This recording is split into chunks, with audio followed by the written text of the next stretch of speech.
Powered by the Montana Television Network. This is the Noon News from Montana's news leader. Good afternoon, everyone. Thanks for joining us on your MTN Statewide News this Tuesday. I'm Jeanelle Slade. Well, although things won't look normal for quite some time, educators across the state are trying. University of Montana officials say they are confident in-person instruction will be back in the fall and possibly even this summer. UM President Seth Bodner says summer classes will begin remotely, but hopes they can transition students back into the building during the semester. He says the coronavirus pandemic has brought new opportunities for recruiting. The school is reaching out to high school graduates who had planned to attend going out of state, but now may be concerned about leaving Montana. We're fortunate here in the state of Montana. I think this state took good, strong, aggressive actions. We've stemmed the spread of this virus. It's still a threat, and we have to take it seriously. But I think we can and we will be adapting the ways in which we operate, the class sizes that we have, the ways that we enable physical distancing, the ways that we treat residence halls. We're adapting how we operate, but all with the goal of still being able to provide that high quality in-person instruction for the fall. Bodner also praised his staff for how they've handled moving classes online mid-semester. Well, as high schools across the state grapple with graduation plans amid COVID-19, in Billings, Metro Park is back in play to hold graduation ceremonies. Superintendent Greg Upham says he will work with a disease control specialist to try to come up with a plan to hold the event safely. Later this week, a group will look at how to space students, how many guests can be allowed in, and screening options. Upham suggested splitting the classes in half and holding ceremonies on 2 separate days. Additionally, the superintendent says they will need a plan to disinfect the arena after each ceremony. May 23rd and 24th are preferred dates for those graduations.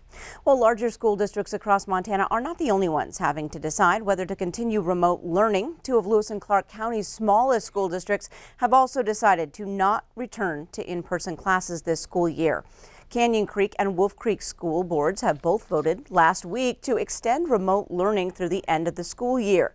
The superintendent who oversees both districts says they have only a few staff members each, and it would be very difficult to make it all the needed changes. Plus, many families say they are not yet ready to send their students back to class. Well, the Helena, Lincoln, and Augusta school districts have also voted to continue remote learning. East Helena is set to make its decision tonight.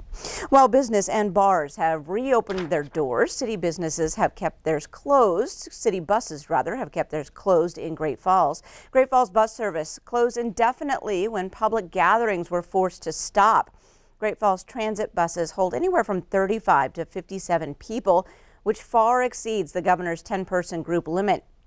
While buses are out of commission, Great Falls Transit has been busy gathering personal protection equipment, cleaning buses, and prepping for the time when public transportation can resume.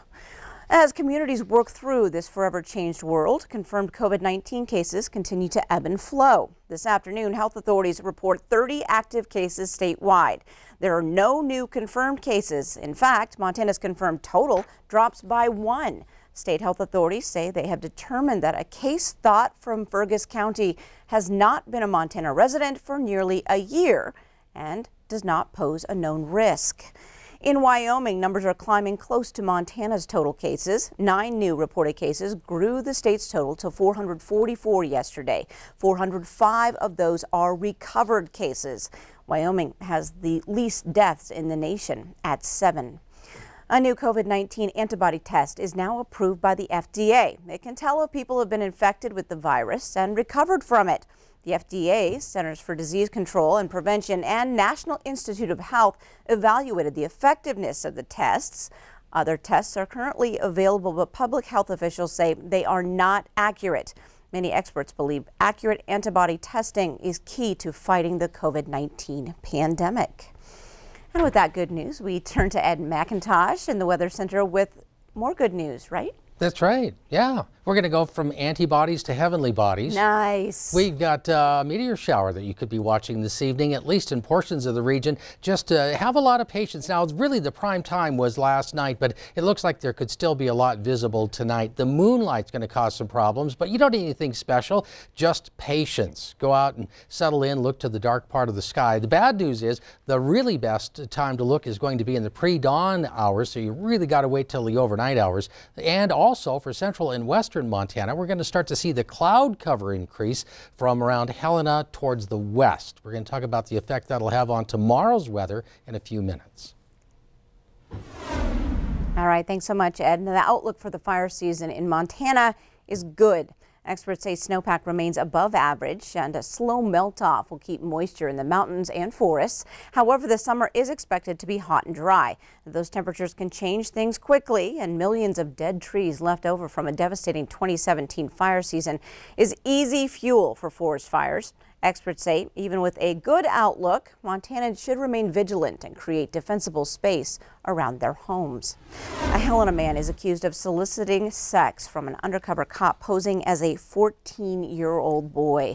24-year-old Jackson McGinnis is charged with 2 counts of felony sexual abuse of children. Court documents state McGinnis contacted the officer on social media asking to meet up at a Helena motel. He's scheduled to enter a plea in district court on June 4th. In Bozeman, 4 criminals are arrested for breaking into cars, ending a crime spree that began in Florida. The men were taken into custody after police say they broke into multiple unoccupied vehicles at various trailheads and local parks. Now, police say the men had been committing similar crimes all across the country and had booked an Airbnb to continue that spree in Billings. The men face several felony charges. Their bonds have been set at $500,000. Construction of the new Kent Plaza, located in Midtown Missoula, is set to be completed over the next few months, and several businesses have already committed to move in by the end of summer. The finished product will have space for up to 10 tenants. Right now, Zootown Laundry is going in, along with a brewery called Odd Pitch. Gyms and salons are included in that list of those with serious interest. In Missoula, the split design of the building will allow for more parking in the interior between the buildings, as well as the alley behind the development. Well, Missoula Nissan Hyundai is offering free oil changes for all first responders this week. All medical staff and law enforcement are encouraged to make an appointment to bring their vehicles in. The general manager says he and his team have been looking for ways to help those who are and have been on the COVID-19 front lines over this last several weeks. He says providing this service allows his crew to help others. Well, we have more news ahead on your noon news, including a story about a Montana man who took an incredible challenge to benefit healthcare workers by tracking nearly 500 miles. The time now is 12:07, but first, Ed McIntosh is in with your statewide weather forecast.